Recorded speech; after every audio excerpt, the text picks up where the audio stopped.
What threats do you see to religious freedom in the United States and worldwide?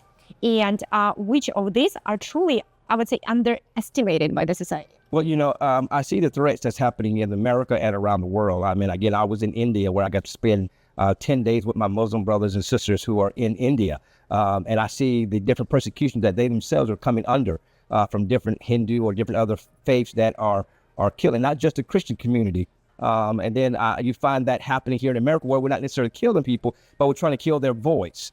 You have more of a liberal ideology that's raising itself up in school systems and in the office buildings and in business, where they're trying to say, if you pray out loud, you can lose your job, or if you're unable to practice your faith in public, you have to practice your faith in private. Where it used to be where people could pray publicly right before you have a meal, you should be able to pray. But in many offices around the world and businesses, they're putting a stop to that type of activity.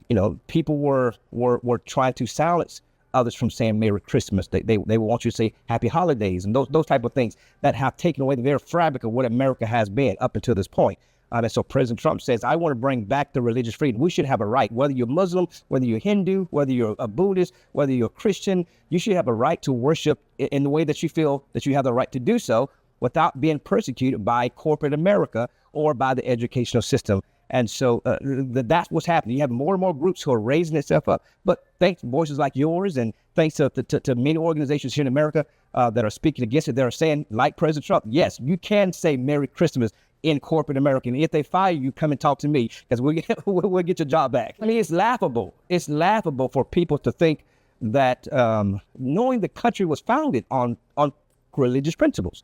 It was founded what the majority of the framers who signed the Constitution or signed the independence, the Day of Independence.